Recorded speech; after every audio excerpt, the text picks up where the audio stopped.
In this video, we'll take an overview tour of the filter section. But first, let's recap everything that we've figured out so far. We know that sounds are generated by sound sources for each layer. And in the case of the synthesized waveforms, we have random processes introduced to phase relationships and pitch using the analog function. We have other sound shaping options that we'll be examining later, both for synthesized and sampled waveforms, including FM, ring mod, wave shaping, and more. Synthesized waveforms are modified by moving shape, symmetry, and heart sync. Their position can be modulated over time with the mod wheel or other performance gestures. As we'll see, we can also modulate these processes with envelope generators and low-frequency oscillators. We'll get into modulation in the next video. The sound then arrives at the filter for tonal shaping and contouring. The filter settings are among those most commonly modulated or controlled. Finally, the sound leaves the filter stage for an output and effects stage, both of which are commonly modulated as well. So now that we've recapped, we're ready to look at the basic controls and functions of Omnisphere's filters. We'll switch over to a sampled waveform. Opening the sound source browser, I'll use the search function. We'll search for samples of the hardware synthesizer, the virus. We enter the search terms and press enter. Sound sources containing the word virus are revealed. I'll select virus soft pad samples, which sound like this. It's a somewhat mellow sound with very clear overtone structure. You can see this in the spectrum analyzer. Notice the pattern of descending partials, very similar to a triangle wave. While all the functions within the oscillator section tend to produce more overtones or partials, the filter's job is to contour the sound by removing overtones or partials. The default preset for the filter is a gentle low-pass filter. The function of a low-pass filter is to attenuate or remove higher frequencies. The most important filter controls are all found here, and we'll take a look at them all. The envelope knob tells us that there's a built-in hardwired connection between the filter envelope and the filter itself. The function of the envelope generator is to move the cutoff frequency of the filter over time automatically every single time a note is triggered. From the preset pop-up, I'll select a more drastic low-pass filter. I'll make a selection with a 24 dB per octave attenuation slope. Each of the filter models has its own color, particularly in response to the resonance controls. The upper partials of the sound are very muted, and that effect increases as the sound sustains. Eventually, we're left with only the fundamental partial. The upper overtones have been almost completely removed. This is true regardless of the register I play in, whether it's low or high. These sliders in the envelope section can be used to determine how long it takes for the cutoff to rise and fall with each note. The low-pass filter's cutoff setting removes higher partials. The envelope raises the filter cutoff above its initial setting and then lowers it back down. The envelope knob in the filter section determines the intensity of this effect. When set to 0, the filter envelope has no effect, and each note will have a static cutoff. So here's a static filter with a low cutoff. Almost all of the high partials have been removed, only the fundamental remains. When the cutoff is at its maximum setting, all the partials are revealed. The sound is the same as if the filter was turned off completely.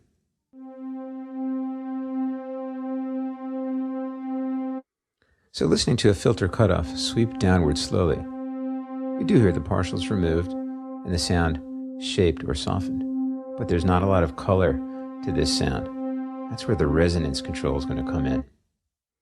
The resonance function causes an energy boost at the filter's cutoff frequency itself. As we sweep the cutoff frequency from high to low with a higher resonance setting, we'll be able to hear this sweep much more clearly. Partials present in the sound will be accentuated or boosted as the cutoff frequency passes over. A resonant sweep of a low-pass filter is probably the single most obvious signature sound of synthesizers in general. Here I'll sweep the cutoff down until the point where it accentuates the second harmonic.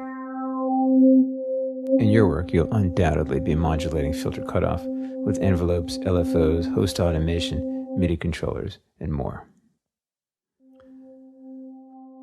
So what does this key tracking knob do? Let's turn it all the way down. Play a low note. See that most of the partials are present in the sound. It's not really being filtered very much. But when I play a high note, most of the upper partials are taken away, and I'm hearing practically a pure sine wave only. When I play a very high note, we can barely hear the fundamental tone, which is almost completely removed. The function of key tracking is to determine the relationship between the notes you play and the position of the cutoff relative to that note. At the default center position of 0.5, the cutoff moves in parallel with the note pitches as you play. In this case, every note pitch has the identical overtone structure and timbre. With settings above 0.5, cutoff rises faster than note pitch itself as you play higher and higher. So the higher pitched notes actually have a brighter sound with more overtones than lower sounds on the keyboard. This effect is inverted with settings below 0.5. I'll just command click on this to set it to 0.5, where all note pitches have the identical timbre. Let's move on to the envelope knob in more detail. The A and D sliders in the filter envelope are determining attack and decay times of the filter's cutoff above its initial setting.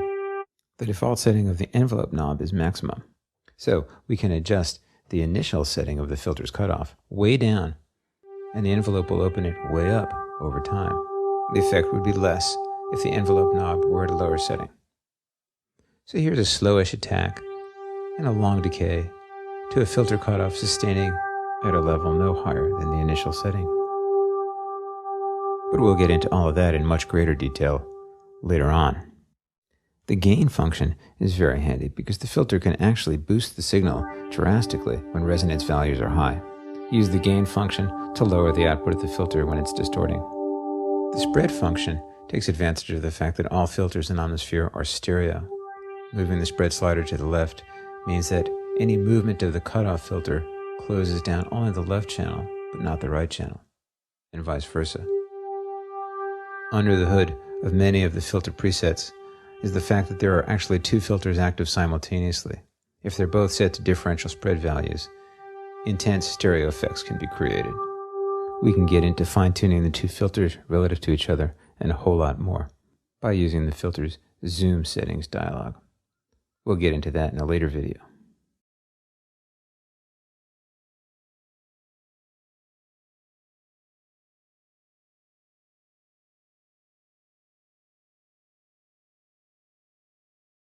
In our last video, we saw how the filter section shapes the sound as it leaves the oscillator section. It does this by attenuating or removing partials while adding a resonant boost. We saw that the envelope generator contours or shapes the sound by moving the cutoff frequency up and down automatically for every single note. The other hardwired or dedicated envelope generator is the amplitude envelope. It modulates the volume of the individual layer. In addition to these hardwired modulators, there are 4 freely assignable LFOs and 4 modulation envelopes that are shared between both layers in the patch. These can be used to target any sound shaping parameter within either or both layers. When using a synth waveform, we can modulate shape, symmetry, or hard sync. I'll show that using a mod envelope, but we could use LFOs or other MIDI controllers as modulators. But first, using our virus example from before, let's see how the filter envelope shape interacts with the amplitude envelope. The ADSR sliders give us some idea of the filter shape. Now click on the envelope zoom settings to see this graphic. We can more clearly see the contour of the rising and falling filter cutoff, the attack and decay. There is also a release stage where the filter's cutoff slowly lowers to 0 when the note is no longer being pressed. We can't hear it because the amplitude envelope is already silencing the sound. Let's check out the amp envelope. It's in simple mode, attack, decay, sustain, release. The R slider controls the release time, how long it takes for the sound to decay to silence after the note has been released. Let's bring that up. Listen to the sound after the note off message.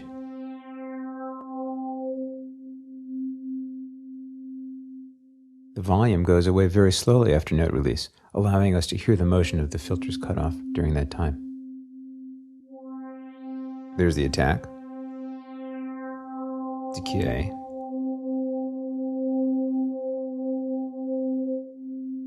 and release. So the long release of the amplitude envelope allows us to hear the shorter release of the filter envelope.